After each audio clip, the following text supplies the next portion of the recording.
మీ ఇంట్లో మొదటి కోటీశ్వరుడు మీరే అవ్వాలనుకుంటున్నారా? ఈ ఫైనాన్షియల్ వెబినార్ లో ఇప్పుడే జాయిన్ అవ్వండి. నమస్తే కళ్యాణ్ గారు. నమస్తే జయ గారు. కళ్యాణ్ గారు, భువనేశ్వరి అని ఒక అమ్మాయి మనకి మెయిల్ చేసిందండి అనంతపురం నుంచి. పెళ్లి కాలేదు పిల్లకి, ఇంకా ఒక సమస్యను ఫేస్ చేస్తా ఉందన్నమాట. కాల్ చేసేనా మరి? చేయండి.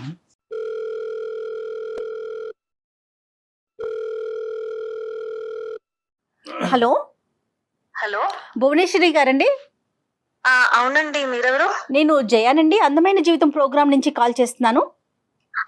మేడం చెప్పండి మేడం. భువనేశ్వరి బాగున్నారమ్మా?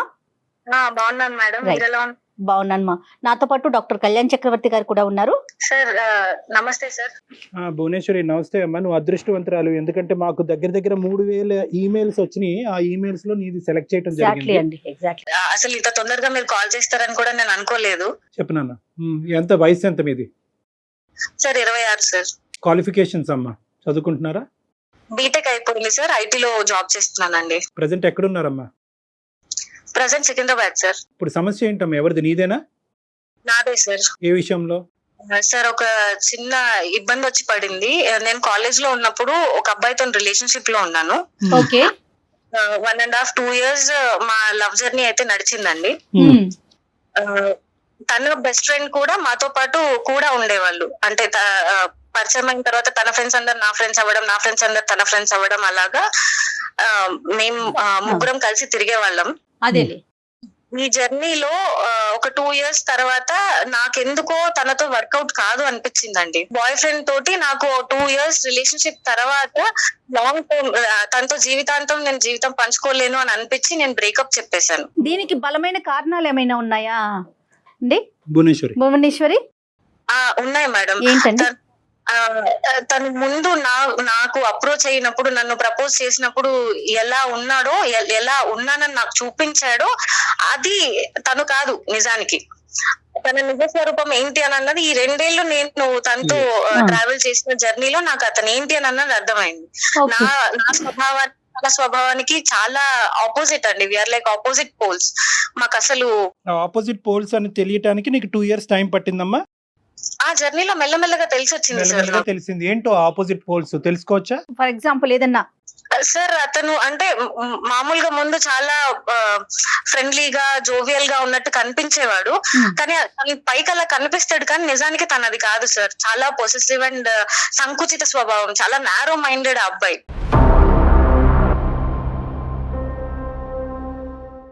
కామన్ ఏమో కదమ్మా, అది కామన్ కాదా? నాది అనుకోవడం, నా మనిషి అనుకోవడం వరకు బానే ఉంటది, కానీ నాతో తప్ప ఇంకెవ్వరితోనూ మాట్లాడకూడదు, తనకంటూ నేను తప్ప ఇంకో ప్రపంచం ఉండకూడదు అనేది భరించలేం కదా సార్. అదే ఫ్రీడమ్ రిస్ట్రిక్ట్ అవుతే సమస్య వస్తుంది. కరెక్టేనమ్మా, నువ్వు చెప్పింది బాగా చెప్పావు. తర్వాత అది కాకుండా ఇంకా ఏ సమస్యలు కనిపించినాయి ఈ అబ్బాయిలో నీకు? తను ఆలోచన విధానం కూడా ఈ తరానికి నాకు తగ్గట్టు లేదని అనిపించింది సార్. మరీ సంకుచితంగా ఆలోచించడం, ప్రతిదానికి అనుమానించినట్టు మాట్లాడతారు, కానీ అనుమానం అన్నట్టు అంటే ఇండైరెక్ట్ గా చెప్పడం అన్నమాట. అనుమానించినట్టే ఉంటది, కానీ నేనేం అనలేదు, తిరిగి అడిగితే నేనేం అనలేదు, కానీ నా అలా అనలేదు అని కప్పిపుచ్చుకునేవాడు. సో ఉన్నవేంటమ్మా? లేనివి బానే చెప్పావు, ఉన్న క్వాలిటీస్ ఏంటి అతనిలో? ఏ కారణాల వల్ల హరీష్ నీకు నచ్చాడు, ఏమనుకుని దిగావు? అంటే తను నాకు చాలా సపోర్టివ్ గా ఉంటాడు అని అనుకున్నా సార్. అంటే కెరియర్ లో కానీ లైఫ్ లో కానీ తోడుంటాడు, పక్కన నిలబడతాడు, నన్నుగా ఉండనిస్తాడు అని అనుకున్నా. ఎందుకంటే నేను లైఫ్ పార్ట్నర్ తో నన్ను చేసుకోబోయే వాడిలో నేను అదే ఆశించాను, కాబట్టి అవి తనలో ఉన్నాయి అన్నట్టే తను నాతో స్టార్టింగ్ లో బిహేవ్ చేశాడు. తర్వాత ఆ జర్నీలో మెల్లమెల్లగా తెలిసి వచ్చింది ఏంటి అని అంటే, తను చూపించింది తను ఉన్నది వేరే. What is up? నీకు బయట కనిపించేది, లోపల ఉన్నది డిఫరెంట్. ఓకే. సో చాలా సార్లు పెద్దగా గొడవలు అయ్యేవి. అంటే చాలా కారణాలు సార్. ఒకటి ఇందువల్లే నేను విడిపోయాను అని మీకు కరెక్ట్ గా పిన్ పాయింట్ గా చెప్పలేను. ఒకదాని తర్వాత ఒకటి సీక్వెన్షియల్ గా నాకు ఆ లాంగ్ జర్నీలో అర్థమైంది ఏంటి అని అంటే, మా ఇద్దరికి ఫ్యూచర్ లో మ్యారిటల్ లైఫ్ లో వర్కౌట్ కాదు అని నాకు పర్సనల్ గా చాలా స్ట్రాంగ్ గా అనిపించింది. అనిపించిన తర్వాత నేను తనకు ఒక ఫైన్ డే నేను చెప్పేశాను. సో నాకు పర్సనల్ గా ఇలా అనిపిస్తుంది, నేను నీతో కంఫర్టబుల్ గా లేను, మనం ముందు కొనసాగలేము ఒక రిలేషన్షిప్ లో అని చెప్పి బ్రేకప్ చెప్పేశాను. చెప్పేసావు, అతను స్వీకరించాడు కూడా.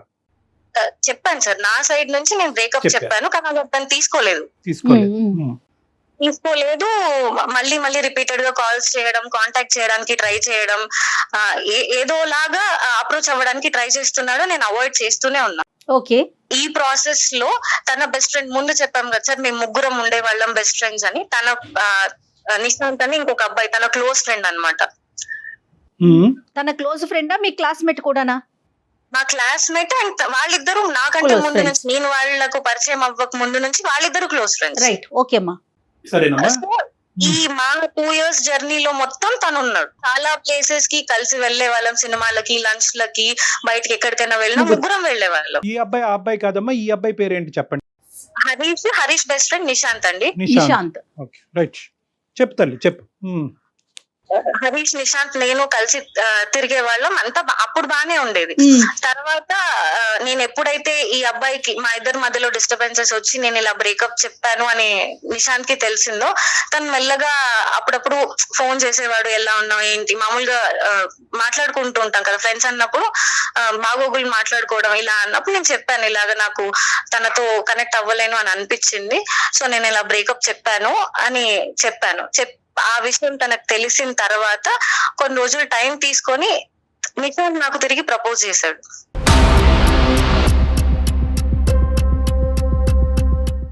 ట్రయాంగిల్. ఓకే. ప్రపోజ్ అబ్బాయి చేశాడు కదమ్మా. నిశాంత్ నన్ను అప్రోచ్ అయ్యాడండి. ఇక్కడ 2 points నేను అడుగుతాను. ఒకటి, హరీష్ తో ఓకే బ్రేకప్ అయిన తర్వాత మీరు ఫ్రెండ్స్ లా కంటిన్యూ అవుదాం అనుకున్నారా? మీ ఇద్దరి మధ్య కమ్యూనికేషన్ కంటిన్యూ అయిందా? ఒకప్పుడు అలా కంటిన్యూ అవ్వనటువంటి పక్షంలో నిశాంత్తో నువ్వు మాట్లాడుతున్నావు, నిశాంత్ నిన్ను ఇలా ఓదారుస్తున్నాడు, నిన్ను కన్సోల్ చేస్తున్నాడు, నీ బాగోగులు తెలుసుకుంటున్నాడు అనే అంశం హరీష్కి తెలుసా? లేదంటే ఇవన్నీ హరీష్కి తెలియకుండా మీరిద్దరు మాట్లాడుకుంటున్నారా? నాకు హరీష్ కి అసలు ఎలాంటి కాంటాక్ట్స్ లేవండి. బ్రేకప్ చెప్పిన తర్వాత అప్రోచ్ అవ్వడానికి ట్రై చేశాడు. నిశాంత్ హరీష్ తో కాంటాక్ట్ లోనే ఉన్నాడు. ఉండొచ్చు సార్, ఎందుకంటే నాకు నిశాంత్ కి మధ్యలో హరీష్ టాపిక్ ఎప్పుడు రాలేదు, నేను అడగలేదు, ఆ అబ్బాయి కూడా తీయలేదు. మోస్ట్ ఇంపార్టెంట్ థింగ్ ఏంటంటేనమ్మా, నిశాంత్ అనేటటువంటి ఈ రెండోసారి వచ్చినటువంటి నీ రెండో బాయ్ ఫ్రెండ్ ఈ అబ్బాయికి ఇప్పుడే నీకు చెప్పాలని అనిపించిందా, ఎప్పుడో చెప్పాలని అనిపించిందా, లేదంటే బ్రేకప్ అయిన తర్వాత లైన్ క్లియర్ అయింది కాబట్టి ఇప్పుడు చెప్తున్నాడా, లోపల ఆ ప్రేమ అన్నది ముందు నుంచి ఉందా? తను నాకు చెప్పడం ఏంటంటే, సార్ నేను ముందు నుంచి ఈ జర్నీలో నేను అబ్జర్వ్ చేస్తూ వచ్చాను, సో మన ఇద్దరికి వర్కౌట్ అవుతుందని నాకు అనిపించింది, కానీ నేను అప్పుడు చెప్పలేకపోయాను, ఇప్పుడు చెప్తున్నాను అని అయితే నాకు చెప్పాడు సార్. మా ఇద్దరు బ్రేకప్ అయిన తర్వాత మనసులో ఉండింది. సో ముందు నుంచి ఉంది. నీ రెస్పాన్స్ ఏంటి తల్లి? నేను కొంచెం ఆలోచించడానికి టైం తీసుకున్నా సార్. ఆ టైం గ్యాప్ లో నేను ఒకసారి అనలైజ్ చేసుకుంటే నాకు ఏవైతే ఒక లైఫ్ పార్ట్నర్ లో కావాలని అనిపించాయో అవన్నీ నిశాంత్ లో ఉన్నాయని నాకు అనిపించింది.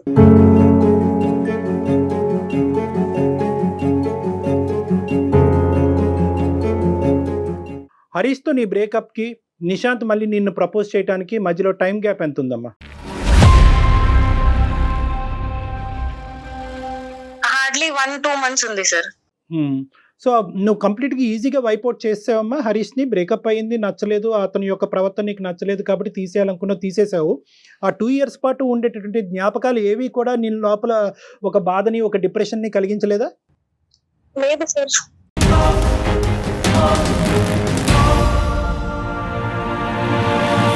అంటే మరి ఆ 2 years పాటు నడిచింది ఏంటమ్మా?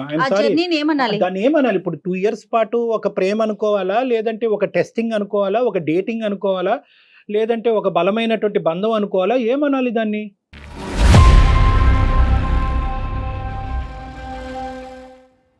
సార్ మీరు అన్నట్టు డిప్రెషన్ లోకి వెళ్ళాలి అని అంటే వదులుకొని బతకలేనంత ఎమోషనల్ కనెక్ట్ ఉండాలి సార్. ఆ 2 years లో అబ్బాయి సైడ్ నుంచి నాకు ఎప్పుడు అది కలగలేదు. ప్రతి స్టెప్ లోను, ప్రతి ఇన్సిడెంట్ లోను నాకు చాలా ఇబ్బంది అనిపించేది. తన ప్రవర్తన కానీ, తన మనస్తత్వం కానీ నాకు చాలా ఇబ్బంది అనిపించేది. కానీ నేను కాంప్రమైజ్ అవుతూ దాన్ని డైజెస్ట్ చేసుకుంటూ ముందుకు వచ్చాను. ఒక పాయింట్ కి వచ్చిన తర్వాత నేను దాన్ని తీసుకోలేకపోయాను. సో బ్రేకప్ అనేది నీకు రిలీఫ్ అనుకోవచ్చు సార్. నేను భరించలేను. నేను తనతో కలిసి ముందుకు నేను అడుగు వేయలేను అని అనిపించినప్పుడు నేను వద్దు మనకు సెట్ అవ్వదు అని చెప్పేశాను. రైట్, అర్థమైందన్న. ఒకటైతే క్లియర్ కదమ్మా, నిశాంత్కి మీ ఇద్దరు పరిచయం అయినప్పటి నుంచి, అంటే ఒక బెస్ట్ ఫ్రెండ్ గా పరిచయం అయినప్పటి నుంచి నిశాంత్కి నీ మీద ఫీలింగ్స్ ఉన్నాయి. ఎటొచ్చి హరీష్ మధ్యలో ఉన్నాడు కాబట్టి అతని మనసులో ఉన్న భావాన్ని నీకు చెప్పలేదు. నీకైతే మాత్రం నిశాంత్ మీద ఎప్పుడు ఫీలింగ్స్ లేవు. ఇప్పుడైతే మాత్రం నిశాంత్ నుంచి ఈ ప్రపోజల్ వచ్చాక నువ్వు కూడా అది కన్సిడర్ చేయడానికి ఇష్టపడుతున్నావు. అంతే sir. So Harish is completely out of the picture. లేదు సార్. ఇంకొక భయంకరమైనటువంటి అంశము, భయపెట్టే అంశం ఏంటంటే హరీష్ నిశాంత్ టచ్ లో ఉన్నారా లేదా అనేది నీకు ఇంకా తెలియదు కదా. ఫస్ట్ అది కనుక్కోవాలి కదమ్మా. టచ్ లో ఉన్నారు అంటే ఒకరికొకరు ప్రత్యక్షంగా ఎదురుపడైతే మాట్లాడుకోవట్లేదు. మేబీ ఫోనుల్లో అట్లా టచ్ దట్స్ ఇంపాసిబుల్ నాన్న. ఇప్పుడు వాళ్ళిద్దరు టచ్ లోనే ఉండుంటారు. బహుశా నిశాంత్ అంటే నీ సెకండ్ బాయ్ ఫ్రెండ్ హరీష్ తో బహుశా మీ ఇద్దరి మధ్యన జరిగేటటువంటి సంభాషణలు, అతని ఫీలింగ్స్ గురించి హరీష్ తో డిస్కస్ చేయకపోయి ఉండొచ్చు. అంత పర్సనల్ డిస్కషన్, అంత ర్యాపో అయితే లేదు సార్. తగ్గింది. ముందు ముగ్గురం కలిసి ఉన్నప్పుడు ఉన్న బాండింగ్ అయితే ఇప్పుడు లేదు. మెల్లమెల్లగా ఎప్పుడైతే మా ఇద్దరు బ్రేకప్ అవ్వడం, నిశాంత్ నన్ను అప్రోచ్ అవ్వడం, ఈ ప్రాసెస్ లో వాళ్ళిద్దరి మధ్య కూడా ముందున్నంత స్నేహం అయితే ఇప్పుడు లేదు. రైట్ నాన్న. 6 weeks ఎందుకు పట్టింది నీకు? ఎప్పుడు చెప్దాం అనుకుంటున్నావు? అతనికి రెస్పాన్స్ ఏంటి? వెయిటింగ్ దేని గురించి?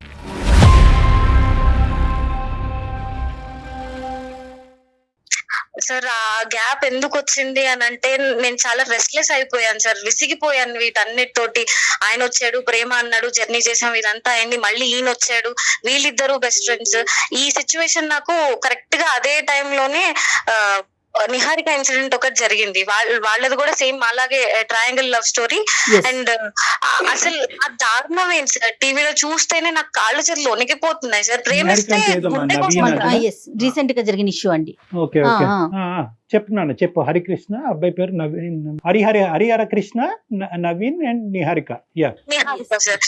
అసలు ఏంటి సార్ ఆ దారుణం? తన ఫ్రెండ్ ని లవ్ చేసినంత మాత్రం చంపేస్తారా సార్? చంపేసినంత పెద్ద తప్ప సార్ అది? ఎంత మంది ప్రేమించిన వాళ్ళు విడిపోవట్లేదు, ఎంతమంది వేరే వాళ్ళు పెళ్లిళ్ళు చేసుకుని హాయిగా ఉండట్లేదు.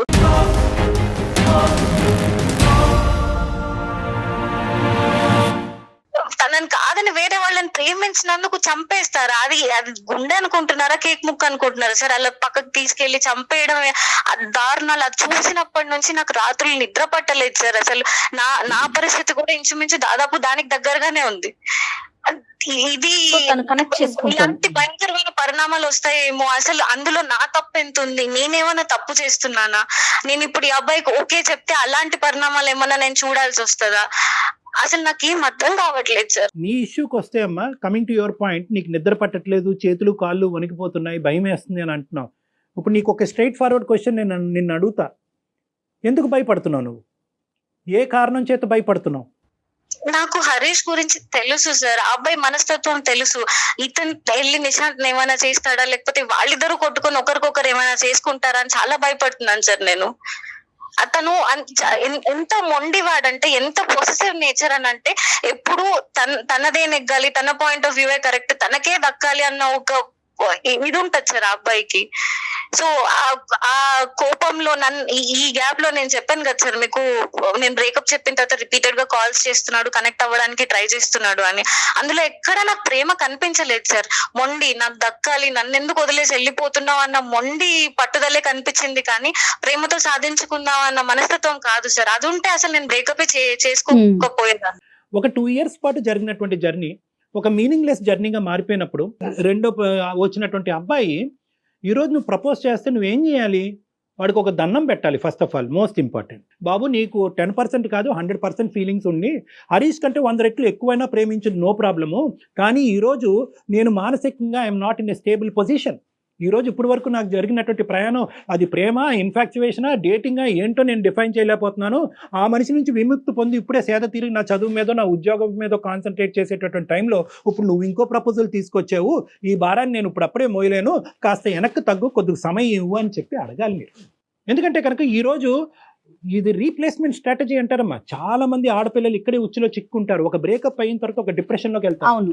ఆ డిప్రెషన్ తట్టుకోలేరు, ఆ వ్యాక్యూమ్ని తట్టుకోలేరు, ఆ లేనితనాన్ని తట్టుకోలేక ఏంటంటే ఇంకో సైడ్ నుంచి ఎవరన్నా ఒక నాదుడు వచ్చి కూర్చుని ఏంటి నీ కష్టం ఏంటి, నీ బాధ ఏంటి నాకు చెప్పు అనేటప్పటికి వాడు వెనకతల చూడరు, వాడు ముందు చూడరు, వాడి చరిత్ర చూడరు, ఆ గతం చూడరు, మొదట చేసినటువంటి తప్పే మళ్ళీ చేసి అబ్బా నన్ను ఎంత బాగా వింటున్నాడో, నాకు ఇంత మంచిగా వినేటటువంటి వ్యక్తి నాకు కనిపించట్లేదని మళ్ళీ కనెక్ట్ అయిపోయి అక్కడ ప్రపోజ్ చేయగానే 10 రోజుల్లోనే చెప్తారు. బహుశా ఈ సంఘటన దృష్ట్యా థ్యాంక్స్ టు దిస్ సంఘటన, అన్ఫార్చునేట్ సంఘటన, నువ్వేంటంటే కొద్దిగా బ్రేక్స్ వేసుకున్నావు, ఒక 6 వారాల పాటు బ్రేక్ వేసావు అదే ఆ ఇన్సిడెంట్ వల్ల. ఆ ఇన్సిడెంట్ వల్ల.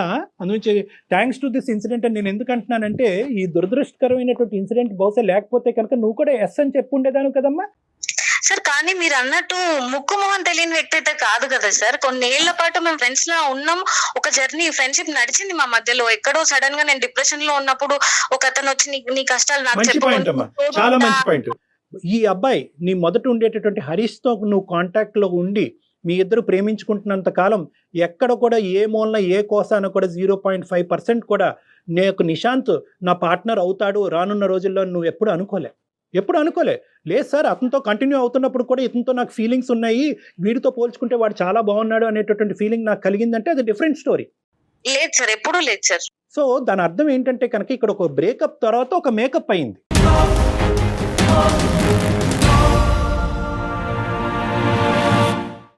ఈ బ్రేకప్ తర్వాత మేకప్ అయింది అంటే ఏంటంటే, ఈ బ్రేకప్లో ఉండేటటువంటి ఆ వాడి వేడి ఉండేటటువంటి పరిస్థితిలో ఈ అబ్బాయి వచ్చి ప్రపోజ్ చేయగానే నీ మనసులో ఒక క్వశ్చన్ మార్క్ పడింది. సో కాబట్టి నేనేమంటున్నానంటే, ఎప్పుడు కూడా ఇటువంటి సిచ్యువేషన్స్ సర్కమ్స్టాన్సెస్లో తీసుకునేటటువంటి నిర్ణయాలు ఖచ్చితంగా తప్పుదోవ పట్టిస్తాయి. ఆ అబ్బాయి ఇంతకుముందు ఆ అమ్మాయి భయపడేటటువంటి టీవీలో జరిగినటువంటి సంఘటనలో పరంగా ఈ అమ్మాయి మీద హింస చూపెడితే భయం వేస్తుంది సార్ నాకు. అదే భయంతోనే మీకు మెయిల్ చేశాను నేను. అంటే ఇప్పుడు ఇక్కడ హరీష్ ఫ్రెండ్ కాకుండా ఉన్నట్లయితే ఇంత భయపడాల్సిన అవసరం ఉండేది కాదంటారా కళ్యాణి గారు మీరు? ప్రేమించినటువంటి ఒక అబ్బాయి కానీ అమ్మాయి కానీ ఆ అమ్మాయితో బ్రేకప్ చెప్పిన తర్వాత, ఓకే బాయ్, నాకు నచ్చకపోయినా నీ దారి నువ్వు చూసుకుంటాను అంటున్నావు, నిన్ను ప్రేమించాను కాబట్టి నా ప్రేమను ఈ విధంగా నేను త్యాగం చేయాలి అని అనుకుంటున్నాను, నేను ప్రేమించినటువంటి వ్యక్తి నా వల్ల బాధపడకూడదు, నేను నచ్చకపోతే నేను విరమించుకుంటాను, నేను వెనక్కి వెళ్ళిపోతాను అనేటటువంటి అంశం నెంబర్ 1. అలా అనుకుని అలా విత్డ్రా అయ్యేటటువంటి అమ్మాయి కానీ అబ్బాయి కానీ మానసికంగా ఏమనుకుంటారంటే, కొన్ని సంవత్సరాలు కొన్ని ఏళ్ల పాటు ఏమనుకుంటారంటే, నా స్థానాన్ని ఎవరూ తీసుకోకూడదు అనే భావంతో చాలా బలంగా ఉంటారమ్మా. That's a feeling, that's a natural human feeling. నువ్వు నాకొద్దు, నేను నీకొద్దు, నేను వెళ్ళిపోతాను, కానీ నా స్థానం ఎవరు తీసుకోకూడదు అనేది సబ్కాన్షియస్గా లోపల ఉంటుంది, బయటకు అనరు వాళ్ళు. కానీ ఇక్కడ ఏమైంది అంటే కనుక, అతను కళ్ళెదురుగుంటేనే అతను పక్కన తిరిగేటటువంటి వ్యక్తిని తీసుకొచ్చి నువ్వు నీ పక్కన కూర్చోపెట్టుకుంటే అతను వెన్నుపోటు అని అనుకోడు అనటానికి గ్యారంటీ ఉందా మనకి? మీ ఇద్దరి మధ్యన ముందే కనెక్షన్ ఉంది కాబట్టి నాకు ఇప్పుడు బ్రేకప్ చెప్పేవు అనేటటువంటి ఆలోచన అతనికి రాకుండా ఉండదా? అప్పుడు ఇతనిలో కూడా సాడిస్టిక్ ఫీలింగ్, ప్రతీకారపరమైనటువంటి ఫీలింగ్స్ రాకుండా ఉంటాయా? నేనైతే కనుక ఈ సెకండ్ పాయింట్ అయితే ఖచ్చితంగా ఈ అబ్బాయి హరీష్ అనుకుంటాడు అనుకున్నాను. ఎందుకంటే నువ్వు చెప్పినటువంటి క్యారెక్టర్స్ బట్టి అసలు నమ్మసక్యంగా కూడా అనిపించట్లేదు కదా భువనేశ్వరి. నమ్మడు, మేము ఖచ్చితంగా నమ్ముతాం. కానీ అక్కడికి వెళ్ళి హరీష్కి ఈ రోజు కాకపోయినా రేపు తెలుస్తుంది. హరీష్లో ఎటువంటి పగ ఆవేశాలు రావచ్చమ్మా? ఈరోజు అంత రిస్క్ తీసుకుని నిశాంత్కి కూడా నువ్వు ఐ లవ్ యూ అని చెప్పి ఎందుకు ముందుకెళ్ళి మళ్ళీ ఇంకో తప్పు చేయాలి? తప్పెలా అవుతుంది సార్ అది? అమ్మా అది తప్ప? నాకు నచ్చిన మనిషిని పెళ్లి చేసుకోవడం అన్న హక్కు నాకు ఉండదా సార్? నాకు నచ్చిన మనిషితో జీవితం పంచుకునే హక్కు నాకు ఉండదా? ఈ రోజు నిశాంత్, సరే మీరు అన్నారు నిశాంత్ హరీష్ బెస్ట్ ఫ్రెండ్స్ కాబట్టి నిశాంత్ కి ఓకే చెప్తే హరీష్ ఇలా అనుకోవడానికి మీరు అంటున్నారు. నిశాంత్ కాకపోతే రేపు పొద్దున మా అమ్మ నాన్నలు చూసిన వాళ్ళైనా అతని ఫ్రెండ్ కాకుండా ఎవరైనా ఎక్స్ అయినా వై అయినా జెడ్ అయినా నో ఇష్యూ. ఇక్కడ సమస్యల్లో అతని ఫ్రెండ్ అయి ఉండటమే, హరీష్ ఫ్రెండే సమస్య. అంతే కదా కళ్యాణ్ గారు? అంతే, ఎగ్జాక్ట్లీ మేడం. అదే ఎట్ ద పాయింట్. నువ్వు ఈ రోజు మాకు ఎందుకు చేసావు? నీకు భయం వేసింది కాబట్టి చేసావు, నువ్వు నిద్ర పోవట్లేదు కాబట్టి చేసావు, ఎక్కడో నీ అంతరాత్మ నువ్వు తప్పు చేస్తున్నావు, రేపొద్దున ఇంకో అనర్థం నీ జీవితంలో జరిగి రేపొద్దున ఇది పేపర్లోనో టీవీలోనో ఒక న్యూస్ కింద రాబోతుంది అనేటటువంటి ఆలోచన నిన్ను చంపేస్తుంది కాబట్టి నువ్వు నాకు చేసావు. ఎందుకు అంటే కనుక నీ మనసులో ఉండే కాన్సెప్ట్, నేను మాట్లాడే కాన్సెప్ట్ ఒకటే కాబట్టి. సో కాబట్టి నేనేమంటున్నానంటే, ఇక్కడ ఏమీ అంత దూరమైనటువంటి ప్రయాణం ఏమీ జరగలే కాబట్టి ఈ బేస్ మీద నిశాంత్కి ఇప్పుడే సర్ది చెప్పమ్మా. దీన్ని ఎక్కువ నాన్స్తే ఏమవుతుందంటే, ఇంతకాలం బట్టి ఈ అమ్మాయి ఆలోచిస్తుందంటే ఏ మూలలో నేను ఉంటాను కాబట్టి second attempt, third attempt, fourth attempt Nishant try చేస్తూనే పోతాడు నీతో. నా సమస్య ఏంటంటే, ఒకవేళ నిశాంత్ నాకు ఆప్షన్ అయ్యుంటే గనక నేను సార్ చెప్పిందే ఒప్పుకునేదాన్ని. కానీ నాకు ఇప్పుడు సార్ చెప్తున్నప్పుడు కూడా నువ్వు నిశాంత్ కి నెమ్మదిగా సర్ది చెప్పు, ఇది ఇంతటితో ఆపే అంటుంటేనే, ఆ మాటలు వింటుంటేనే నేను తట్టుకోలేకపోతున్నాను మేడం. నాకు అతను ఎక్కడ నా లైఫ్ లో ఉండడన్న ఆలోచన కూడా, అసలు ఇంకో మనిషి మాట్లాడుతుంటే కూడా నేను దాన్ని విని తీసుకోలేకపోతున్నాను. 1 month జర్నీలోనే అతను మిస్ అయిపోతాడేమో అని అంత తీవ్రంగా ఆలోచించేస్తున్నారా భువనేశ్వరి మీరు? 1 month జర్నీ కాదు మేడం, ఆయన నాకు నిన్న మొన్న పరిచయం అయినటువంటి వ్యక్తి కదమ్మా. నువ్వు సో మొత్తం అంతా లెక్కేస్తున్నావమ్మా, ఆ పీరియడ్ ఈ పీరియడ్ అంతా కూడా అన్ని పీరియడ్స్ కలిపేసుకుంటున్నావు. కలపాలి కదండి. కలిపి మొదటి నుంచి అసలు ఈయన ఏంటి అని బేరీస్ వేసుకున్న అసలు తర్వాత ఫ్రెండ్షిప్ వేరు ప్రేమ వేరు కాదా కళ్యాణ్ గారు? అమ్మాయికి అంత కాదమ్మా. ఇక్కడ కొద్దిగా నీ కౌన్సిలింగ్ చాలా ఇంపార్టెంట్ భువనేశ్వరి. ఎందుకంటే కనుకమ్మా అసలు ఫ్రెండ్షిప్ ఏంటి, అసలు రిలేషన్షిప్ ఏంటి, ఎటువంటి రిలేషన్షిప్స్ మ్యారేజ్ వరకు వెళ్తాయి, ఇలాంటి అంశాల మీద నీకు చాలా అవగాహన కావాలమ్మా. చాలా ఇమ్మెచ్యూర్గా నీ ఆలోచనలు చాలా ఫాస్ట్గా తొందరపాటుగా ఉన్నాయి. తొందరపాటు ఎక్కడుంది డాక్టర్ గారు? తొందరపాటు ఎక్కడుంది? నేను నిన్న అమ్మ, నీకు మనసుకు తగిలిన గాయం అసలు మానిందా? ఇక్కడ మొత్తం ఎక్కడన్నా 1 గంట పాటు మాట్లాడుకున్నాం. ఎక్కడన్నా పాపం మీ అమ్మ నాన్నని తీసుకొచ్చామో పిక్చర్, బాగా చెప్పారు. అసలు వాళ్ళనే తీసుకురాలేదు. ఏంటమ్మా ఈ జీవితాలు ఏంటి? ఓకే, ప్రేమించడం తప్పు కాదు, పెళ్లి చేసుకోవటం తప్పు కాదు, ప్రేమించి పెళ్లి చేసుకోవటం తప్పు కాదు, ఒక బాయ్ ఫ్రెండ్ నుంచి ఇంకో బాయ్ ఫ్రెండ్ మార్చడం కూడా తప్పు కాదే అనుకుందాం. పాపం ఆ పాపం పుణ్యం ఎరిగినటువంటి ఆ తల్లిదండ్రులు ఎవరమ్మా? పాపం రేపొద్దు నీకు ఏదైనా అనర్థం జరిగితే కనుక ఎవరు బాధ్యులు? రెస్పాన్సిబిలిటీ ఎవరు తీసుకుంటారు? లబోదిబో అని ఏడ్చేది ఎవరమ్మా? సో కాబట్టి ఓకే, అదంతా మీకు నచ్చకపోవచ్చు మీ తరానికి, కానీ బట్ నేను ఒక పాయింట్ అయితే నేను చెప్తున్నానమ్మా. ఇక్కడ నేను ఇప్పటి వరకు ఆ స్థాయిలో ప్రేమించి నన్ను ఆ స్థాయిలో ప్రేమించినటువంటి ఒక అద్భుతమైన వ్యక్తి దొరికాడా నీకు? ఈ రిస్క్ తీసుకుని హరీష్ అనేటటువంటి రిస్క్ బ్యాక్గ్రౌండ్ లో పెట్టుకుని నువ్వు అంత రిస్క్ తీసుకోవటం అవసరమా? జర్నీ చేశాను కాబట్టే నాకు నిశాంత్ కరెక్ట్ అని నాకు అనిపిస్తుంది. అది జర్నీ ఎలా అవుతుంది? ఇప్పుడు ఇది రీప్లేస్మెంట్ స్ట్రాటజీ అమ్మా. ఈ రోజు హరీష్ వెళ్ళిపోగానే నిశాంత్ అందులో ఫిల్ అవ్వాలా? రేపొద్దున నిశాంత్ ఏదో Mandatory? ఇష్యూ అవుతుంది, అప్పుడేంటి? మ్యాండేటరీయా? ఎవరో ప్రేమించేటటువంటి వ్యక్తి కంపల్సరీగా మనకు ఒక వయసు వచ్చిన తర్వాత కంటిన్యూస్ గా ప్రతిరోజు ప్రతి గంట మన పక్కన ఒకరు ఉండాలా?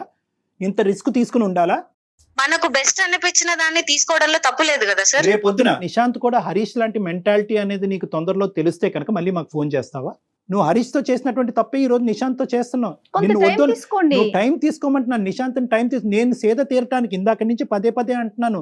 నన్ను నేను సెటిల్ అవటానికి, నా మెంటల్ ఇన్స్టెబిలిటీ సెటిల్ చేసుకోవటానికి, నా కెరియర్ మీద ఫోకస్ చేసుకుని నీ దారి నువ్వు చూసుకో, నా దారి నేను చూసుకుంటాను. నా మనసులో మళ్ళీ నీ మీద ఒక భావం వచ్చినప్పుడు, ఇక్కడ ఉండేటటువంటి ఈ వాడి వేడి చల్లారినప్పుడు అప్పుడు నేను నీ దగ్గరకు వస్తాను. ఆల్రెడీ ఒక దెబ్బ తగిలి ఒక గాయంతో ఉన్నాం. అది గాయమే కాదనుకుంటే మరి ఆ జర్నీని ఏమనాలి? దానికి పేరేం పెట్టాలి? దానికి ఏం పేరు పెట్టాలి భువనేశ్వరి? భువనేశ్వరి నేను అది గాయమే కాదు అని అనట్లేదు మేడం. దానికి మందు నిశాంత్ అని నేను చెప్తున్నాను. మీకు ఎందుకు అర్థం కావట్లేదు? నిశాంత్ మందు అని నువ్వు అనుకుంటున్నావు. నిశాంత్ మందో లేదా పుండి మీద కారమో అనేటటువంటిది నీకు ఇంకా ఇంకొంచెం జర్నీ చేయి, అప్పుడు తెలుస్తుంది. నీకు తెలియదు. నువ్వు ఆ ఆలోచన కానీ ఆ మెచ్యూర్ గా ఆలోచించేటటువంటి పరిస్థితిలో ప్రజెంట్ నీకు క్లారిటీ ఆఫ్ మైండ్ లేదు. హరీష్ అనేటటువంటి వ్యక్తి యొక్క ప్రయాణంలో నీ సైడ్ ఉండేటటువంటి తప్పులేంటి, నీ ఆలోచన, నీ యొక్క పర్సనాలిటీలో ఎటువంటి లోపాలు ఉన్నాయి అనేటటువంటిది ఆలోచించుకో, విశ్లేషించుకో. రానున్న రోజుల్లో అటువంటి తప్పు నీ ద్వారా జరగకూడదు అంటే కనుక ఏ విధంగా నిన్ను మార్చుకుంటావు అన్నది ఆలోచించుకుని కొంత టైం తీసుకో. వచ్చిన ప్రాబ్లం ఏది నాకు ఇప్పటిదాకా నిశాంత్ లో రాలేదు సార్. నా సైడ్ నుంచి తనకు ప్రాబ్లం లేదు, తన సైడ్ నుంచి నాకు ప్రాబ్లం లేదు. ఇప్పుడు ఇద్దరికి ఓకే అయినప్పుడు మేము హరీష్ ని దృష్టిలో పెట్టుకొని మేమెందుకు కలిసి జర్నీ చేయడం ఆపుకోవాలి? But it is coming with risk అమ్మా. నిజంగా నువ్వు ఆ రిస్క్ తీసుకోవడానికి రెడీగా ఉంటే గో హెడ్. మేమెవరు నిన్ను ఆపటానికి? నిశాంత్ నేను ఎంత ఇబ్బంది పడుతున్నా, మా ఫ్యూచర్ ఎంత రిస్క్ లో ఉందని ఎందుకు ఆలోచించలేకపోతున్నారు మేడం? అసలు మీ ఇద్దరి మధ్యన ఏం జరిగిందనమ్మా మీరు అది రిస్క్ అనుకోవటానికి? ఏంటమ్మా అంత బంధం ఏం ఏర్పడింది? నిశాంత్ నన్ను అప్రోచ్ అవ్వడం, నేను మళ్ళీ వెనక్కి వెళ్ళి డే 1 నుంచి తనతో పరిచయం ఏర్పడ్డ దగ్గర నుంచి మా జర్నీ ఒకసారి ఆలోచించుకుంటే నాకు అర్థమైంది మేడం. నాకు కరెక్ట్ హరీష్ కాదు, నాకు కరెక్ట్, నాకు నిశాంతే కరెక్ట్ అని నాకు అర్థమైపోయింది.